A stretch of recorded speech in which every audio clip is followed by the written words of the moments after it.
दैत्यों को जीवित कर देते थे और देवताओं के पास नहीं था, इसलिए वो प्रभु के पास गए थे। प्रभु ने इसका उपाय भी बताया कि इसका उपाय अमृत है और अमृत सागर मंथन से प्राप्त हो रहा था और सागर मंथन होने के लिए एक दूसरे दल की आवश्यकता थी और दूसरा दल कहाँ मिलेगा? तो प्रभु ने बताया कि आपको दैत्यों से संधि करनी चाहिए।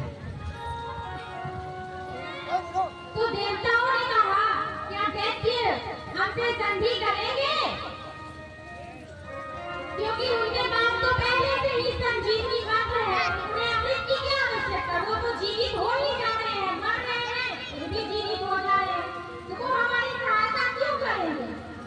प्रभु ने कहा कि हाँ, परंतु आपको उनके पास एक ऐसा तर्क रखना पड़ेगा जिसका उत्तर उनके पास ना हो। और मनाने के लिए उस दरबार में उन्हें जाने का आदेश दिया। तो देवताओं के पास एक ये भी समस्या थी कि यदि दैत्यों ने भी अमृत की मांग की तब वो क्या करेंगे? तो प्रभु ने आश्वासन दिया कि आप निश्चिंत रहें, अमृत केवल आप लोगों को ही मिलेगा। और देवराज इंद्र प्रभु के आदेश का पालन करते हुए दैत्यों के दरबार में पहुंचे। दैत्यराज कालकेतु के दरबार में पहुंचे। दरबार दैत्य से भरी हुई थी। दैत्य गुरु शुक्राचार्य भी वहां पर उपस्थित थे। दरबार में आकर कहा कि देवराज इंद्र देवताओं सहित पधारे हुए हैं। दैत्यराज कालकेतु ने आदेश दिया कि उन्हें संवाद सहित दरबार में लाया जाए।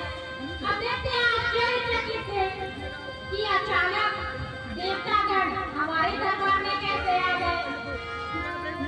तो देवराज इंद्र ने बताया कि हम समझौते या सहयोग के लिए आए हैं और अमृत प्राप्त करने का प्रस्ताव लेकर आए हैं।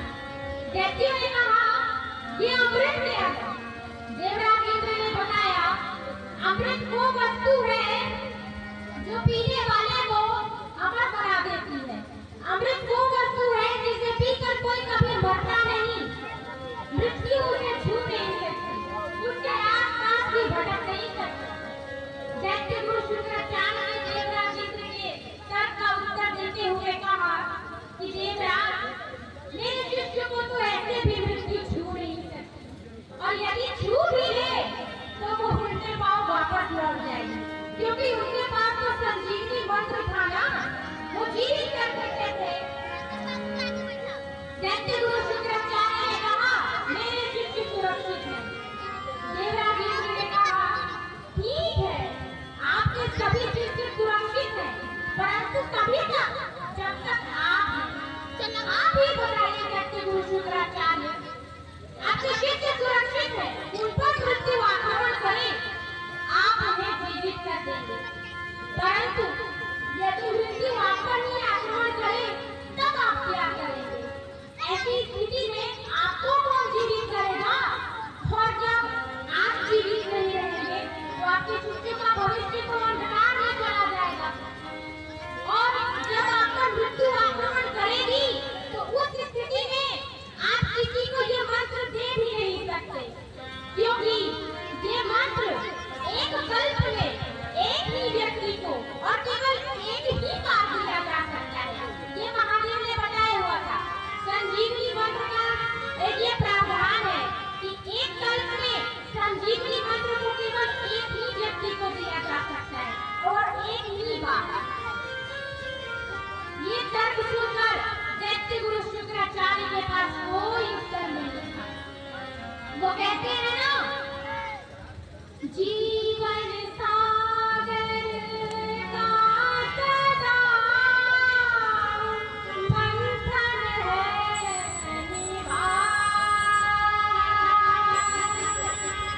कपल बनी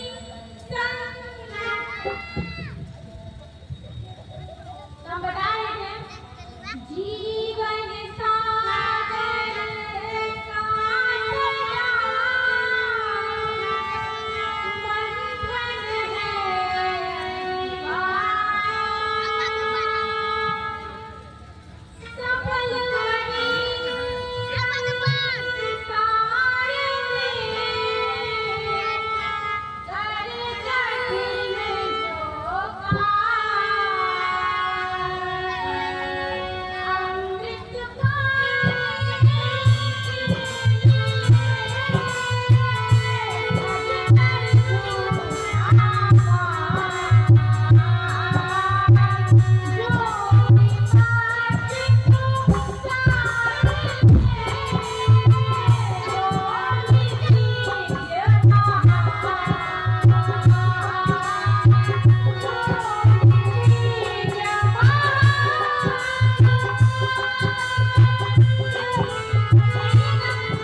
दैत्य गुरु शुक्राचार्य को अपने तर्क से प्रभावित कर दिया देवराज इंद्र ने और अपने तर्क को मामले पर विवश कर दिया।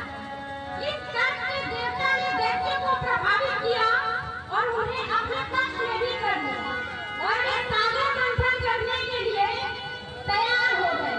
सागर मंथन होना निश्चित था, परंतु वहां भी एक समस्या आ गई।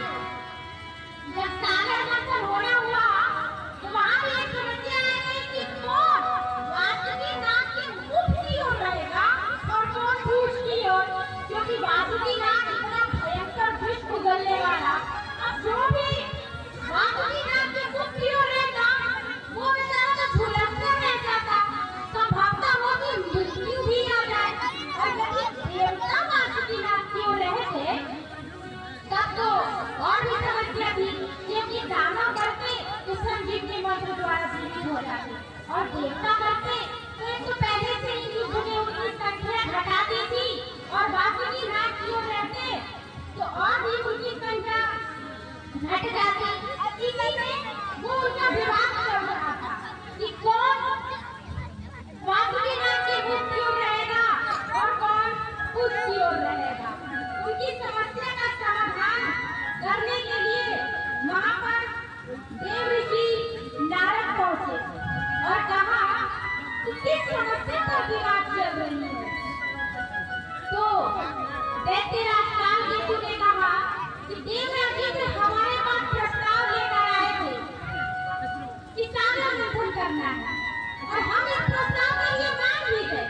और जब हम ये प्रस्ताव रख रहे हैं कि हम पूंछ की ओर रहेंगे और वे मुख की ओर रहेंगे तो वे मान ही नहीं रहे हैं। तो देव ऋषि नारद ने कहा ये भी ठीक है, आपको मानना चाहिए। तो दैत्य राज कालकेतु की बात को समझाते हुए देवराज इंद्र ने कहा कि वो ठीक कह रहे हैं, आप प्रस्ताव लेकर गए थे वो मान गए, अब वो प्रस्ताव लेकर आए हैं आपको भी मानिए।